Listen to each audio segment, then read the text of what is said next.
Hello, my name is Gunver Majgaard, and I work at the University of Southern Denmark. I work at the Mærsk-Mc-Kinney-Møller Institute, and for my everyday life I do research and teach engineering students. We have a brand new engineering program called Learning and Experience Technology, and this summer we are making our first bachelor students and finishing our bachelor students, or graduating is it, I think it's called. So we were looking very forward to that, and I've been very much involved in implementing this new program. 2 years ago I finished a PhD in robotics and learning. And what I did in my PhD was researching in learning theories and educational systems for mathematics using tangible artifacts. I will show you a bit of that also. But I was asked today to talk about gamification. So I will introduce that to you, and I will also introduce it in the same way as I sometimes do it to my students. We have a course in game design as an elective course for our software engineering students. So I'll sort of also introduce some of the facts about gamification and games from a game design angle. And I've been talking to some of you during the breaks, and I know you have very different backgrounds, so I hope I will connect to some of you. I have used the definition for gamification. Gamification is the use of game design elements in non-game contexts. And it is related to serious games, that's also educational games, and persuasive design,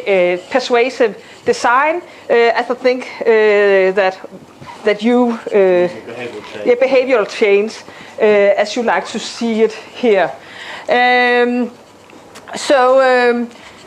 I think we should, when we talk about game design elements, we will not develop whole games when we talk about gamification. So I will try and talk to you about different game elements, and remember that there are more to game elements than just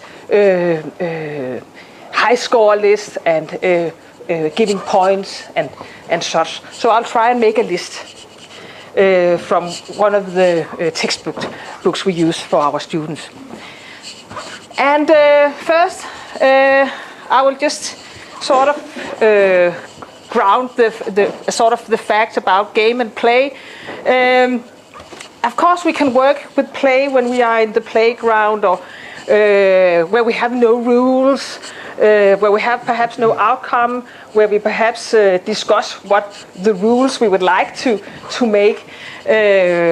And we have games where we have fixed rules, and it's hard for a programmer to make a game that has no rules or changeable rules. It takes a lot of artificial intelligence, at least.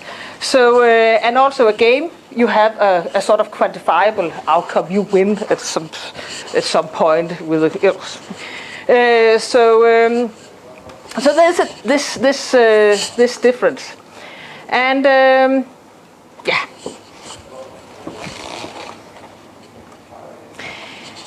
I will go to the elements, because there are a lot.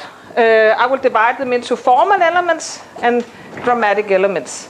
And and it's the author Fullerton who wrote the book The Game Design Workshop. It's a good fundamental textbook on game design. And you have players, objective, procedures, rules, resources, conflict, boundaries, and outcomes. This is our formal elements. And this provides the structure of our games. You have to decide how many players. Is it a multiplayer game? Is it one? What kind of game is it? What are the objectives? What are the procedures? What rules should we program into this game? What are the resources? There has to be some conflicts. The player should have to make a decision on the next move. If there are no conflicts and no possibility for making a strategy as a player, it might not be interesting for the player to play this game. There has to be some kind of boundaries and an outcome.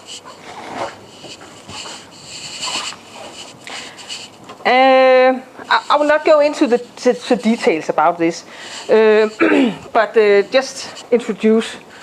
Then you have the dramatic elements. You have there has to be some kind of challenge. You have gameplay, and then for the dramatic arc, you have to have a premise, a character, and a story. You don't have this in all games. You don't have all the elements sort of in all games. But for example, in Tetris, there's no big story. It's sort of an abstract game.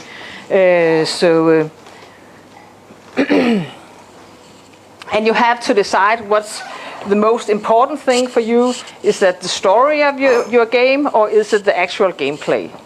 And if you want both, then you have to find out how to combine this.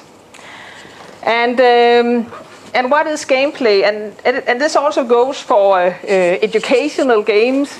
It's an interesting gameplay. I've been doing educational games or educational tools, digital educational tools, and sometimes we forget that the gameplay should be a series of interesting choices. Because when you make educational tools, you think of the educational goals. They have to learn this and that, and how do we present the information best? And how do we make our educational resources best? And then it's hard at the same time to think of an interesting gameplay. And it's also hard to sort of match the gameplay and the learning goals. Because what you often see in educational games, what you could see, what you sometimes see, is that what you spend time on hasn't anything to do with what you are learning. What you spend time on in an educational tool should be very closely related to the learning goal. And and can you do that? You can make a very good educational game.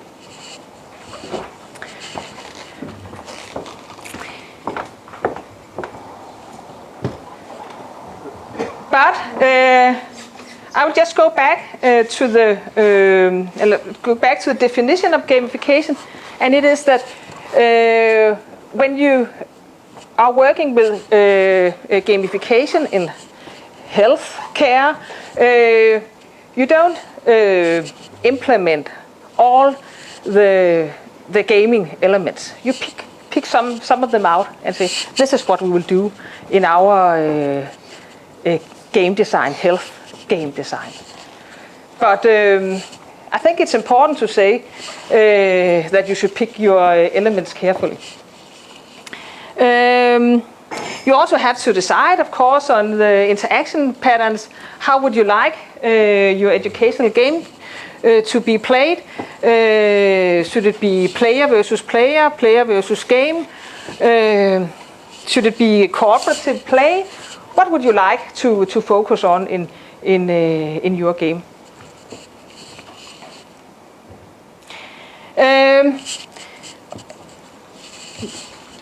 Before the first presentation, we heard about the flow curve, 6 Mihaly's flow curve, And I think that's also an interesting curve to use when you are balancing your game or educational tool or healthcare tool.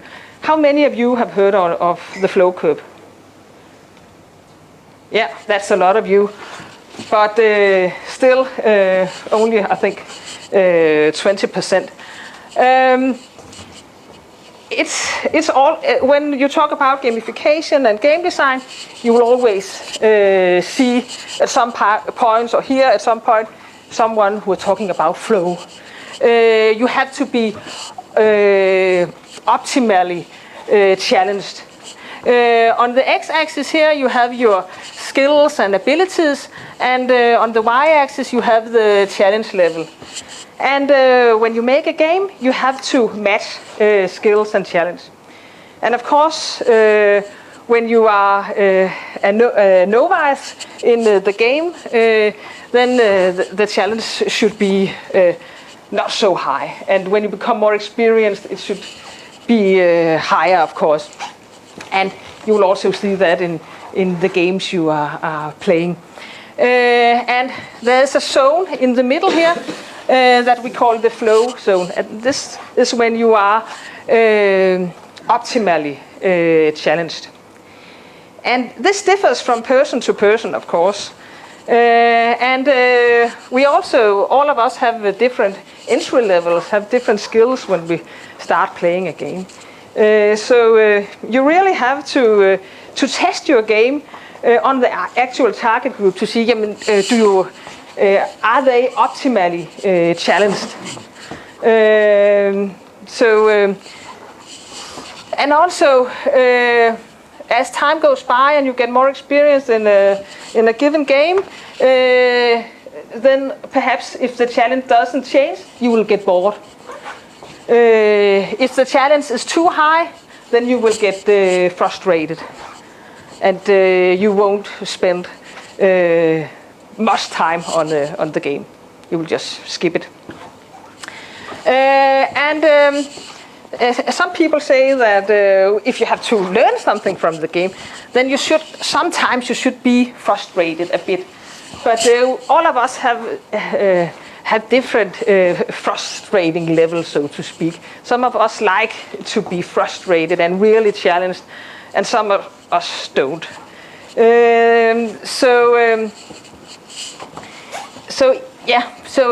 it's easy, and it is not easy, but it's very important to test your game, the different levels of your game on the actual target group. Because what I have experienced from my students, when they design games and develop games, they are becoming the expert in their own game. And they can finish each level at no time. And they get a shock when some other students or their teacher or the actual target group has to test their game. And often I would ask the students also to play the games and show me how it is played, because I can't reach all the levels. So if they have really hidden something for the last level, then if they have done a lot of programming work and they want me to see what they did, they had to show me. But it's just to emphasize that testing is important, and what we call it in game design is we call it balancing. When we are developing our games, we also have to balance the game.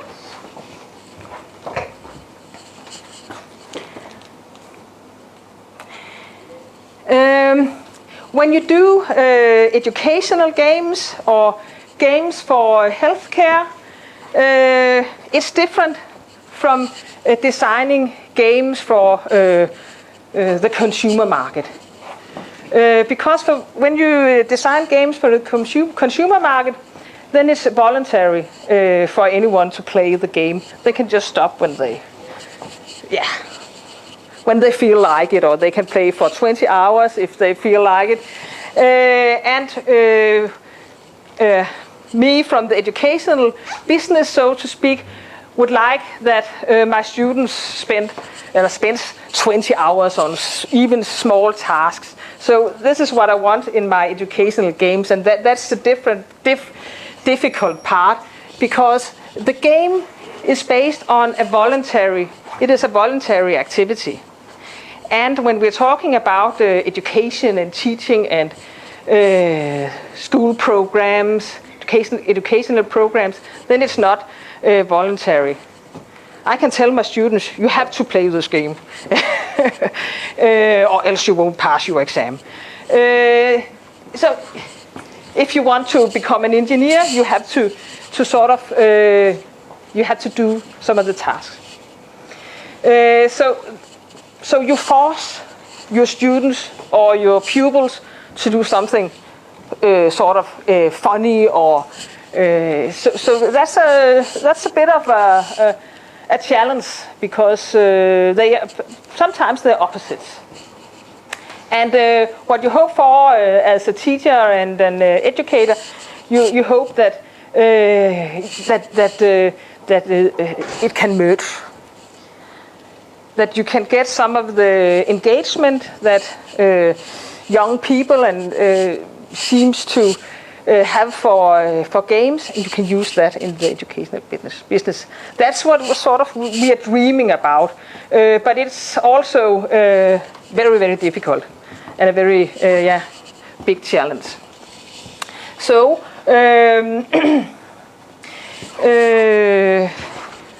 and other things you should remember when you design games for health. Games are more than points and high scores. I showed you the list of game elements. This is a list from one author. It's not there's a lot of theories on what game elements are. I just chose one author.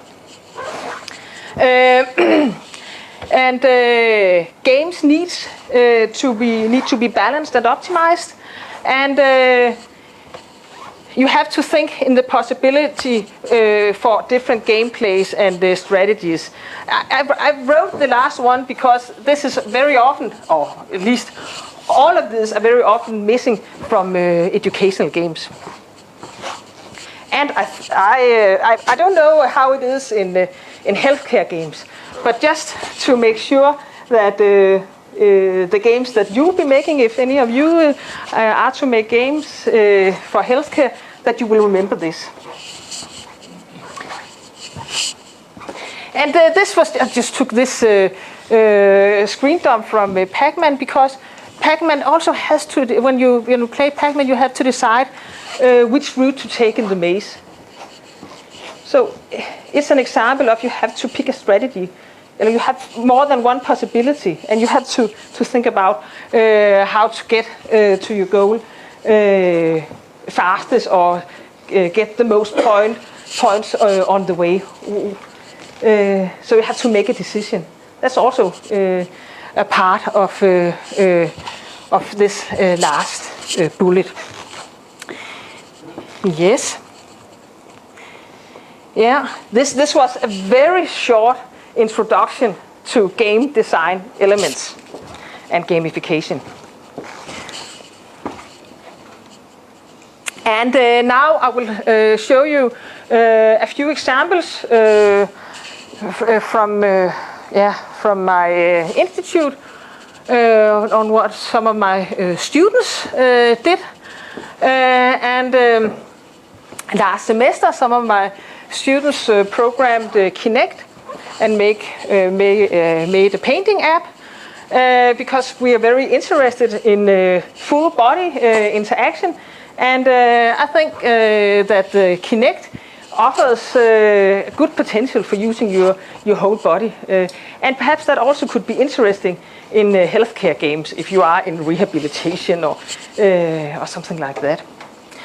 And it's programmable and not so difficult to use.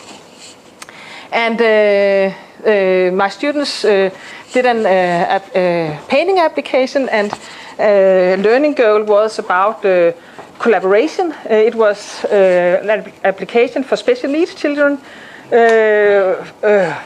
and who needed to be better to collaborate and improve their motor skills. The other application I have brought here today is from a course we did together with UCL and some physiotherapists from all over the country almost, and they designed an interactive seal. Is it called in English? Seal, yeah. And it was done in Arduino. Arduino is a technology that is easy to use for students without a lot of programming skills, and it can also be used with for students who has a lot of programming skills. So it's actually, I can really recommend you to use Arduino. And of course, the therapists, they are very interested in walking, how we execute our walk from heel to toe. And so we put 4 sensors on a seal and made it interactive.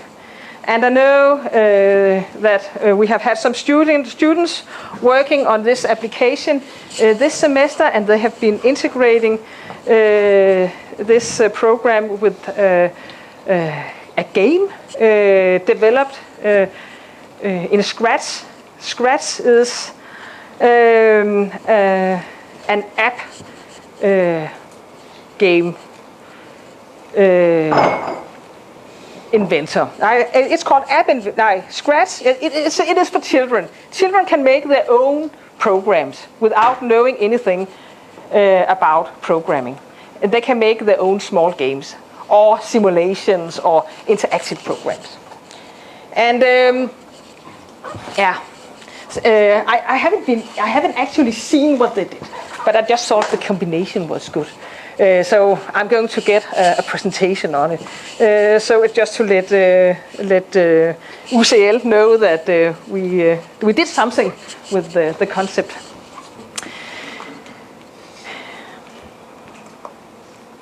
Yeah, and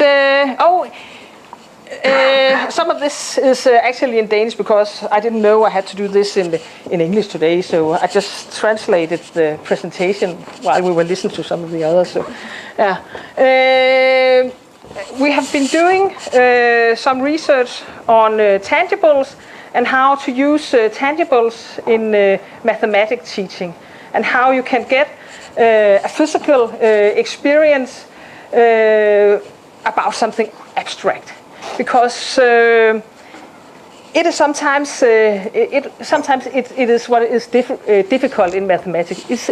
Some people, students, like that it is abstract, but it is the same fact that other students find it very hard, this abstraction. So if you can give them sort of embodied experience, then it might be easier for them to comprehend the mathematical facts or the academic knowledge about mathematics.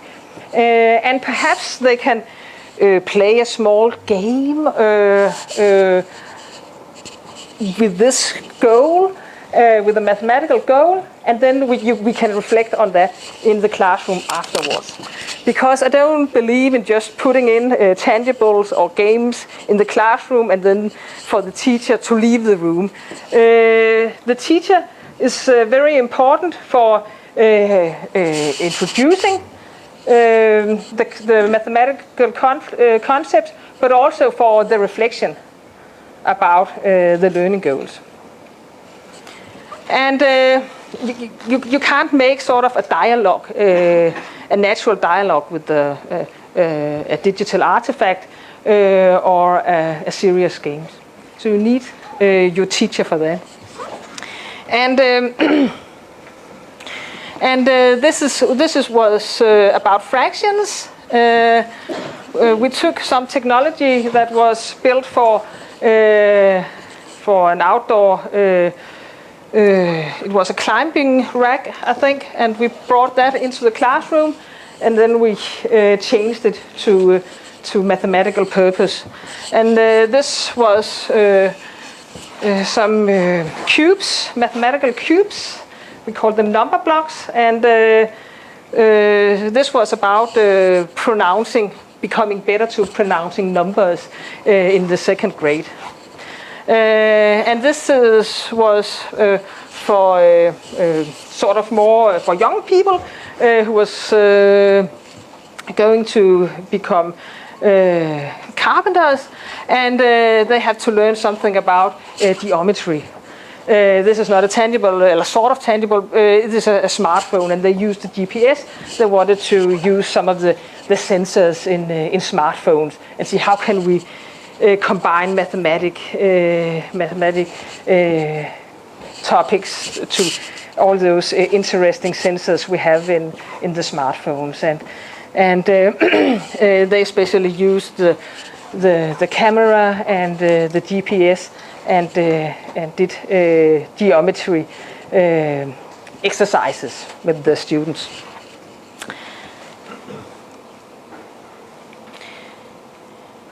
Yes, so gamification is the creative and selective use of game design elements in non-game contexts. Just to summarize. Yeah.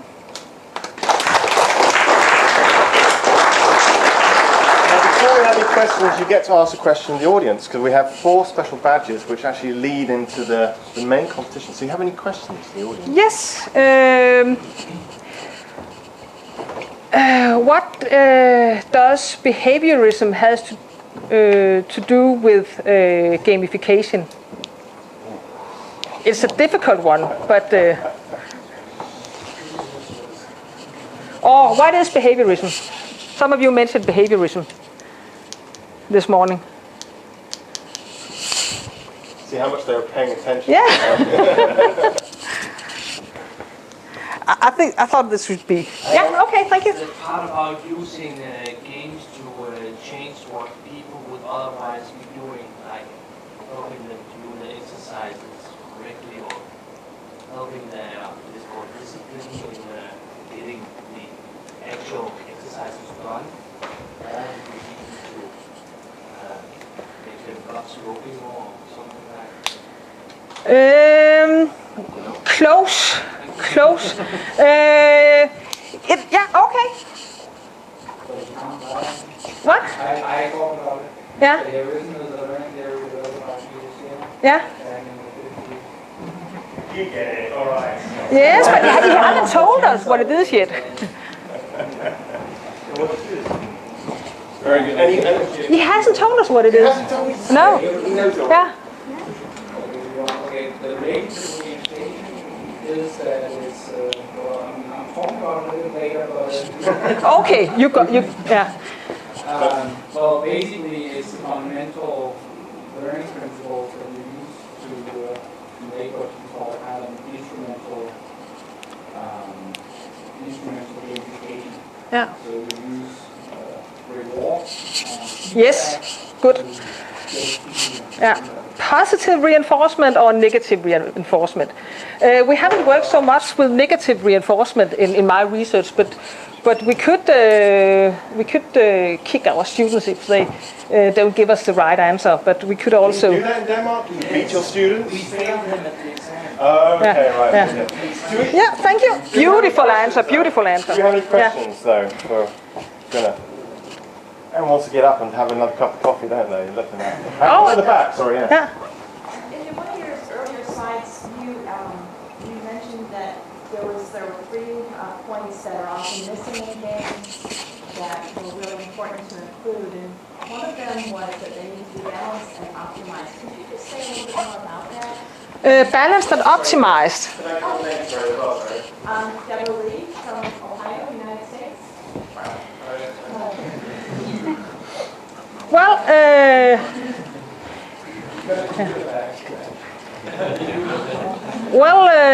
when you optimize your game, you can balance, for example, skills and challenge, as you did in the flow curve. Are you looking for particular outcomes, or were you referring to the flow theory where you want to Yeah. have an amount of challenge with? Yeah. I think that's an easy way to look at balancing games. At some point, you always need to match skills and challenge. Of course, when you balance, it could also be, is it funny? Is it educational in the way you think it should be? Yeah. You're teaching this course. You're teaching this course to students. Yeah. Which level are those students? What year? Well, it's an elective course for bachelor students in I think in their third year, and then in the program learning and experience technology, the first semester is about games, understanding games and designing games and programming games. So, is it? It's a good course. You're running it. Fantastic, but do they? Is it a good thing because do they find it motivating? Is it difficult for them? Are they able to achieve doing games basically? Yeah, in the first semester, we want them to experience that they can make their own game. So we use a tool, there are several tools, but we use a tool called Game Maker. And it's easy to use for non-programmers.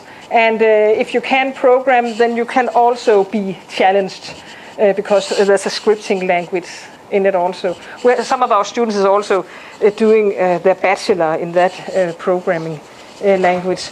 But I can just show you because I think I forgot some of my slides. But this is what they did. Oh, this is what they did. Some students did 1.5 years ago in first semester. It's easy to build 2D games, and they learn about programming, of course, and they learn about iterative design methods in real life, and they get knowledge on games. They also have theory on game theory. That's are more They have that are more complex than what I just showed you on game design. So and what we hope for is of course that they reach the learning goals, but also when they start at our program, most of them are, half of them are game consumers. They have all played games. Some have been hardcore gamers, but not all of them. A lot of only play casual games also. But all of them have played Mario. I asked them what games they have been playing in their childhood. And we want to change the approach from to games from being game consumers to be sort of reflective designers. So we talk also about their experiences and also how they can use them as a game designer. We're going to skip across now. Thank you very much. Lovely talk. 5 minutes break.